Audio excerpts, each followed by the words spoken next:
Hello my dear students, मैं भूपेंद्र सिंह बिस्ट आप सभी का एक बार फिर से स्वागत है ज्ञान मानिया क्लासेस में। तो सभी बच्चे तैयार हो जाइए, शाम के 6 बज चुके हैं और यहाँ पर हम सरफेस एरिया एंड वॉल्यूम के जितने भी expected most important and repeated questions हैं वो डिस्कस कर रहे हैं, जिसमें हमारी एक क्लास हो चुकी है स्टूडेंट्स। और आपको बता दूं यहाँ पर हमारा circle and triangle chapter complete हो गया है, प्लेलिस्ट बन चुकी है, सभी बच्चे एक बार वीडियोस जाकर जरूर देख लें। तो आ जाइए स्टूडेंट्स, आज की इस क्लास में आपको मैं पहले बता देता हूँ कौन सा क्वेश्चन करने वाले हैं। देखिए कल हमने ये वाला क्वेश्चन पहला नंबर का, दूसरा ये, राइट। तो थर्ड नंबर का क्वेश्चन आज हम यहाँ पर डिस्कस करेंगे स्टूडेंट। देखिए ये वाला क्वेश्चन बहुत ज़्यादा इंपॉर्टेंट है और इस क्लास को स्टार्ट करने से पहले आज सही बच्चे ध्यान दें, ठीक है, कि इस क्वेश्चन को सिर्फ स्टैंडर्ड मैथमेटिक्स वाले बच्चे करेंगे, जिन्होंने स्टैंडर्ड मैथ्स ले रखी है वो इस क्वेश्चन को सॉल्व करेंगे, ठीक है। तो बहुत बेहतरीन क्वेश्चन है, सभी ध्यान से देखना भाई इसको। आइए स्टार्ट करते हैं। और सब एक काम और आप सभी को करना है भाई, हमारे इस न्यू चैनल को एक बार सब्सक्राइब करके बेल आइकन जरूर प्रेस करें, ताकि आप तक इस तरीके के इंपॉर्टेंट क्वेश्चंस का नोटिफिकेशन अपडेट आप तक पहुंचते रहे, ठीक है। तो एग्जाम तक हम आप लोगों के साथ हैं।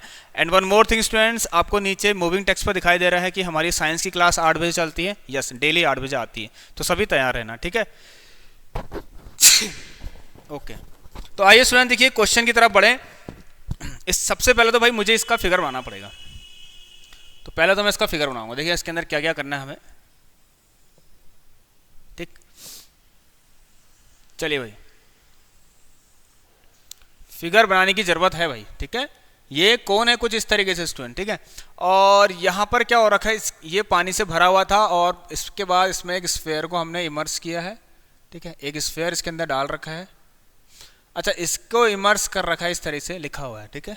चलिए नाउ स्टूडेंट देखिए, इसका एक सेंटर भी है O और ये हो गया रेडियस जो कि टेंजेंट है कि परपेंडिकुलर है, मतलब ये सब तो आपके 90 हो गए, ये भी 90, ये भी 90 और ये भी 90। अब यहाँ आपको दे रखा है स्टूडेंट्स A और इधर आपको दे रखा है O डैश और यहाँ दे रखा है आपको B, यहाँ दे रखा है स्टूडेंट्स आपको P, ठीक है। इस O डैश को स्टूडेंट्स हमने ऐसे करके प्रोड्यूस करके यहाँ तक V, ये V है आपका, ये आपका P है स्टूडेंट्स और ये आपका Q है, ठीक है। इतना क्लियर सबको। चलिए फिगर सही है स्टूडेंट। देखिए इन्होंने बोला है कि ये इसको R ले लीजिए, ठीक है। ये रेडियस तो सभी रेडियस होंगी भाई, ये भी सब कुछ रेडियस होगा।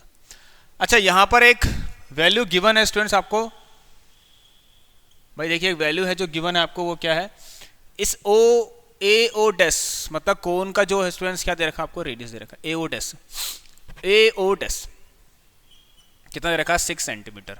चलिए अगला इसके अंदर एक चीज और दे रखी है आपको स्टूडेंट्स, O डैश V भी दे रखा है कितना, 8 सेंटीमीटर। स्टूडेंट देखिए क्वेश्चन आपसे क्या कह रहा है, पहले से समझ लेते हैं। देखिए जब ऐसा किया, ठीक है ना, उसमें पानी था, उसके अंदर स्फेयर डाल दिया। अब पानी की कुछ जगह स्फेयर ने ले ली, स्फेयर के वॉल्यूम ने ले ली, ये वाली जगह, ठीक है, ये वाली जगह, यहाँ पर भी तो पानी था, ठीक है ना, इसकी जगह किसने ले ली, स्फेयर के वॉल्यूम ने ले ली है। तो ऑब्वियसली अगर पानी फुल था स्टूडेंट्स पहले, तो वो बाहर तो गिरेगा ही गिरेगा, ठीक है ना, इट विल फ्लोस आउट। अब अगर वो बाहर गिरेगा स्टूडेंट्स, पूछा जाए कि उसका वॉल्यूम कितना है, भाई उसका वॉल्यूम कितना होगा, जितना स्फेयर का वॉल्यूम होगा, क्योंकि उसकी जगह किसने ली थी, स्फेयर ने ली थी, ठीक है। तो ये तो बहुत क्लियर है, हमें साफ साफ पता लग रहा है भाई, ठीक है। यहाँ पर जितना पानी होगा स्टूडेंट्स, ठीक है, उसका जो भी वॉल्यूम होगा, ठीक है, यहाँ पर जो पानी वो तो बाहर गिरा है, ठीक है ना, तो उसका जो भी वॉल्यूम होगा वो किसके पास है, स्फेयर के वॉल्यूम के पास, क्योंकि उसकी जगह पर कौन आया है, स्फेयर आ रखा है, ठीक है। तो यहाँ पर हम समझ गए हैं।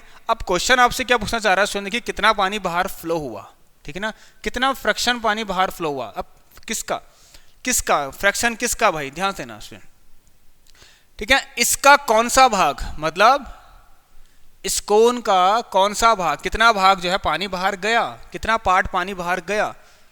तो स्टूडेंट ये पूछना चाह रहा आपसे, मैंने कह दिया कि x पार्ट गया, x पार्ट ऑफ किसका, volume of, x part of volume of cone, ठीक है ना, फ्लोज आउट बाहर गिरा, ठीक है ना। x part of volume of कोन किसके बराबर था, volume of water left out, sorry volume of water flows out. अब भाई ये कैसे नहीं लेगा, वॉल्यूम वाटर फ्लोज आउट क्या है भाई, वॉल्यूम वाटर फ्लोज आउट है क्या, volume of water flows out क्या है स्टूडेंट। चलिए मैं इसको इधर पे लिख देता हूँ, ठीक है, यहाँ पर लिख देते हैं। तो x पार्ट, ठीक है ना, x पार्ट ऑफ क्या, वॉल्यूम ऑफ कोन, ठीक है ना, इज इक्वल टू, ठीक है, X part of the volume of cone is equal to find, ये आपको फाइंड करना है students, volume of water flows out.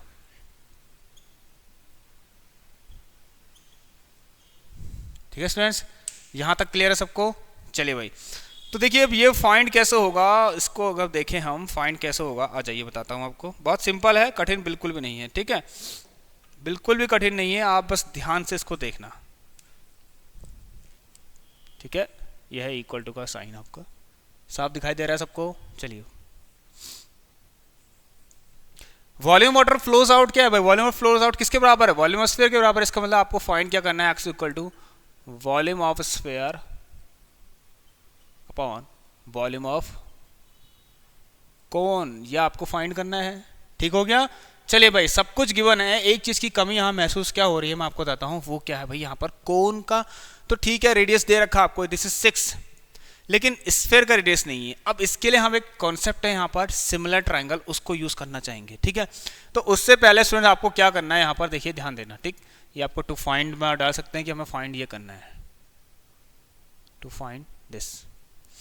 अब देखिए स्टूडेंट, ध्यान से देखना आप सभी को। सबसे पहले भाई पाइथागोरस अप्लाई करना है हमें इन ट्राइंगल किस पर, देखिए स्टूडेंट ध्यान देना, हाँ, in triangle A O dash V पर आप पाइथागोरस अप्लाई करिए। ठीक है ना, पाइथागोरस अप्लाई करिए ए ओ डैश वी पर पाइथागोरस अप्लाई करेंगे तो देखिए ये कितना है स्टूडेंट्स।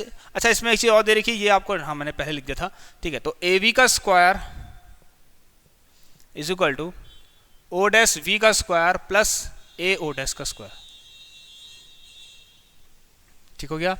तो भाई इसको फाइंड करने के लिए कुछ नहीं करना है, ये कितना आएगा देखिए, ओ डैश वी कितना है 6 का स्क्वायर, ये कितना है आपका, अच्छा O dash V, sorry O dash V आपका 8 है स्टूडेंट्स, 8 का स्क्वायर, ये कितना है आपका 6 का स्क्वायर, तो ये आएगा 64 प्लस 36 और दिस विल 100 और अंडर रूट 100 करेंगे तो आंसर कितना आ गया 10 सेंटीमीटर। मतलब आपको ए बी की वैल्यू कितनी मिल गई है 10 सेंटीमीटर। अब इसके बाद क्या करना है, देखिए ध्यान से ना स्टूडेंट, हमें यहाँ पर क्या करना है, रेडियस निकालना है, तो हमें कुछ रेशियोज की जरूरत पड़ेगी। ठीक है, जिससे हम इस रेडियस को फाइंड करने की कोशिश करेंगे। ठीक है, तो इन ट्राइंगल हमें जाना है कहाँ, ए ओ डैश वी पर, एंड दूसरा triangle students O P V पर जाइए, ओ पी वी पर जाइए। यहाँ पर देखिए एक चीज और गिवन था क्वेश्चन में, थीटा है भाई, दोनों में ही थीटा और थीटा क्या दिख रहे हैं स्टूडेंट्स, कॉमन दिखाई दे रहे हैं आपको। ठीक है, और एक चीज और देखिए स्टूडेंट्स, कोई दिक्कत वाली बात नहीं है। ठीक है, ये 90 डिग्री के हैं, ये भी 90, ये भी 90 है, नहीं है, तो ए ओ डैश वी 90 है, ओ पी वी कितना है 90 है, दोनों ही क्या है 90 डिग्री के एंगल है। ए ओ डैश वी बराबर O P V, each 90 degree, each 90 degree. Now after this students हमें पता लग गया है बाय ए सिमिलैरिटी वाले रूल से, जो triangle A O dash V है वो सिमिलर हो गया ट्राइंगल ओ पी वी के। भाई अब हमें यहाँ पर कुछ काम करना पड़ेगा एक। ठीक है, चलिए तो हम रेशियो तरफ जाएंगे। भाई रेशियोज की तरफ क्या होगा आखिर देखा जाए तो यहाँ पर क्या करा जाए ऐसा, जिससे क्या आंसर मिल जाए आपको। ठीक है, अच्छा देखिए इसमें ध्यान से देखना है, एक चीज़ मैं आपको बताऊंगा पहले, अगर ये आर था तो ये कितना है, क्या पता जरूरत पड़ जाए तो मैं लिख लेता हूँ, ये कितना हो जाएगा student, this one is 8 minus R हो जाएगा, क्योंकि इतना आर था, इतना पूरा 8 है। ठीक है, ये आर है, ये पूरा 8 है। ठीक है, तो इसमें से, इस पूरे में से अगर इस आर को माइनस करूंगा तो ये तो मिलेगा। ठीक है ना, इस 8 में से ये कैसे मिलेगा आपको बताइए, ये कैसे मिलेगा, ये वाला पार्ट कैसे मिलेगा, जब इस पूरे में से इसको माइनस करेंगे तब तो मिलेगा। तो 8 माइनस आर करके ये वाला पार्ट मिलेगा आपको, 8 माइनस आर, मतलब ओ वी भी है आपके पास फिलहाल अभी। ठीक है, देयरफॉर ये हो गया। अब बाय, तो हम यहाँ पर लिखेंगे CPST से A O dash O P is equal to, ठीक है, A O dash O P is equal to O dash V upon P V is equal to A V upon O V. ठीक है, ध्यान से करना है, सुनो कहीं गलती ना हो जाए। चलिए रेशियोज उठाने लग जाइए, आप रेशियो उठा लीजिए, आंसर आ जाएगा आपके पास। ठीक है स्टूडेंट, तो देखिए कैसे होता है।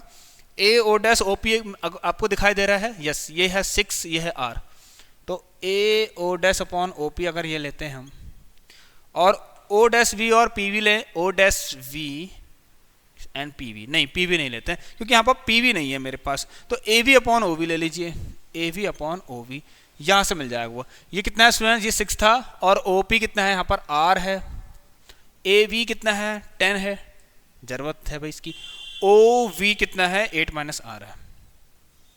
यहाँ ले जाइए भाई, 6 8 जा 48 minus 6R is equal to 10R। तो यहाँ से देखिए 16R बराबर कितना आ रहा है 48, और R की वैल्यू कितनी आ गई 16 3 जा 40, रेडियस आ गई 3। आई होप यहाँ तक सबको क्लियर होगा भाई। चल ठीक है, अब आ जाइए स्टूडेंट, देखिए मैं आपको बताऊंगा इसके अंदर अब क्या करना है। अभी तो मैंने पहले लिख लिया है, सिंपल था भाई, बहुत जल्दी सॉल्व हो गया है। इसके बाद का देखिए जो फाइंड करना है भाई, इसको लिख लेते हैं यहाँ पर, ठीक है। हमें फाइंड करना है x बराबर वॉल्यूम ऑफ स्फीयर क्या होता है स्टूडेंट 4/3 पाई। इसको स्मॉल r से मान लीजिए, कोन को 1/3 पाई कैपिटल R से ले लीजिए, R स्क्वायर और h ले लीजिए। 3 से 3 कट जाएगा, 4 से पाई से, सॉरी पाई से पाई कट जाएगा, ठीक है। और अब आगे बढ़े इसके बाद हम, ठीक, तो क्या मिलेगा हमें देखते हैं, ठीक है। तो मिला 4, R कितना है स्टूडेंट, देखिए 3 आया ना, तो 3 × 3 × 3 करके आप उसको लिख लेना, 3 × 3 × 3 सही रहेगा। उसके बाद रेडियस इसका कितना था 6 × 6, और हाइट कितनी आई थी स्टूडेंट्स, हाइट कितनी थी इसकी पहले से कितनी थी 8 थी। तो अगर हम इसको काटे स्टूडेंट, देखिए 3 2 जा 6, 3 2 जा 6, ठीक है, 2 2 जा 4, और ये सब कट गए, तो 3/8 आ गया स्टूडेंट। कितना आ गया बताइए, 3/8। तो मुझे लगता है स्टूडेंट्स ये आपको बहुत अच्छी तरीके से समझ में आ गया होगा, 3/8 is the right answer of this question. बहुत इंपॉर्टेंट क्वेश्चन है। अभी मैं आपको देखिए यहाँ पर ध्यान देना स्टूडेंट्स, एक काम करते हैं, मेरे पास वैसे कराने को एक क्वेश्चन और था, बट मैं चाह रहा हूँ कि ज़्यादा लोड ना हो आप, ठीक है। तो इसीलिए जो नेक्स्ट क्वेश्चन है पहले आप इसको देख लीजिए अच्छे से कैसे किया है। चलिए, तो जो अगला क्वेश्चन है स्टूडेंट उसे मैं अगली क्लास में कराने वाला हूँ। तब तक के लिए सभी बच्चे एक बार, ठीक है, उस क्वेश्चन की तरफ नज़र मारिए। बहुत अच्छा क्वेश्चन है, पेपर में आने वाला क्वेश्चन है, ये भी बहुत इंपॉर्टेंट है स्टूडेंट। आपको पता है NCERT क्वेश्चन है, पेपर में 101% चांस है इस क्वेश्चन के, और मैं इसको कल कराने वाला हूँ, ठीक है। तब तक सभी बच्चे मुझे इसका आंसर दे देना, ठीक है। तो चलिए स्टूडेंट्स, अब आप लोगों से मिलेंगे हम नेक्स्ट क्लास में। तब तक के लिए सभी बच्चे अपना ख्याल रखिए। Take care and good bye.